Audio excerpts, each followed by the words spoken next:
ನಮಸ್ಕಾರ, ಎಲ್ಲರಿಗೂ ಸ್ವಾಗತ. ಇವತ್ತು ನಾವೊಂದು ಬಹಳ ಮುಖ್ಯವಾದ ವಿಷಯದ ಬಗ್ಗೆ ಮಾತಾಡೋಣ. ಅದೇ HPV ಲಸಿಕೆ, ಅಂದರೆ ಕ್ಯಾನ್ಸರ್ ವಿರುದ್ಧ ಹೋರಾಡೋ ಒಂದು ರಕ್ಷಾ ಕವಚ ಅಂತಾನೆ ಹೇಳ್ಬೋದು. ಯೋಚನೆ ಮಾಡಿ, ಒಂದೇ ಒಂದು ವ್ಯಾಕ್ಸಿನ್ ಕ್ಯಾನ್ಸರ್ನ ತಡೆಗಟ್ಟೋಕೆ ಸಾಧ್ಯ ಇದ್ರೆ ಹೇಗಿರುತ್ತೆ?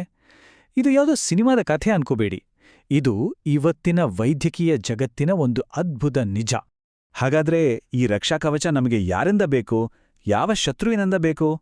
ಅದರ ಹೆಸರು ಹ್ಯೂಮನ್ ಪ್ಯಾಪಿಲೋಮಾ ವೈರಸ್, ಅಥವಾ ಚಿಕ್ಕದಾಗಿ ಹೇಳೋದಾದ್ರೆ HPV. ಇದು ತುಂಬ ಸಾಮಾನ್ಯವಾದ ವೈರಸ್, ಆದರೆ ಕೆಲವೊಮ್ಮೆ ಸೈಲೆಂಟ್ ಆಗಿ ದೊಡ್ಡ ಅಪಾಯವನ್ನೇ ತಂದಿಡುತ್ತೆ.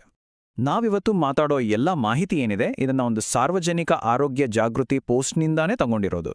ಸೊ ಇದು ಅಧಿಕೃತ ಮತ್ತು ನಂಬಿಕೆಗೆ ಅರ್ಹವಾದ ಮಾಹಿತಿ.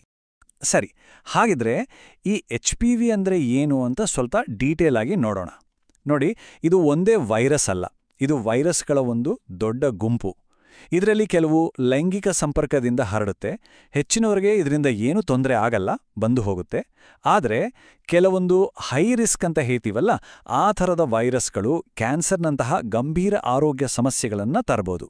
ಈಗ ಈ ವೈರಸ್ಗೂ ಕ್ಯಾನ್ಸರ್ಗೂ ಏನು ಸಂಬಂಧ ಅನ್ನೋದನ್ನ ನೋಡೋಣ. ಇದು ನಿಜಕ್ಕೂ ನಾವು ಗಮನ ಕೊಡಲೇಬೇಕಾದ ವಿಷಯ. ನಾವು ಹೈ ರಿಸ್ಕ್ HPV ಅಂತ ಹೇಳಿದ್ವಲ್ಲ, ಅದು ಗರ್ಭಕಂಠದ ಕ್ಯಾನ್ಸರ್ ಅಷ್ಟೇ ಅಲ್ಲ, ಗುದದ್ವಾರ, ಯೋನಿ, ವಲ್ವಾರ್ ಹಾಗೆ ಗಂಟ್ಲಿನ ಕ್ಯಾನ್ಸರ್ಗಳಿಗೂ ಕೂಡ ಕಾರಣ ಆಗ್ಬೋದು.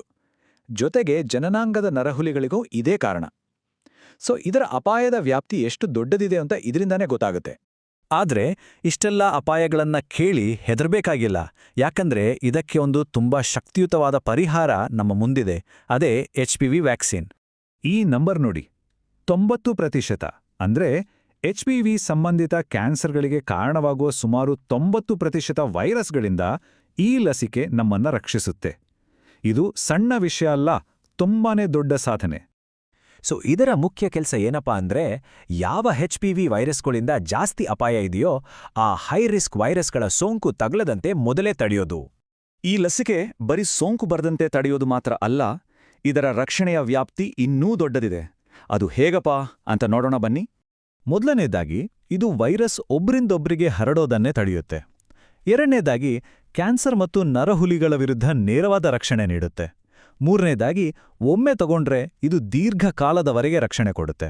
ಆ್ಯಂಡ್ ಕೊನೆಯದಾಗಿ, ನಮ್ಮ ದೇಹದ ರೋಗನಿರೋಧಕ ಶಕ್ತಿಯನ್ನೇ ಇದು ಬೂಸ್ಟ್ ಮಾಡುತ್ತೆ. ಇಷ್ಟೇ ಅಲ್ಲ, ಇನ್ನೊಂದು ಇಂಟ್ರೆಸ್ಟಿಂಗ್ ವಿಷಯ ಇದೆ.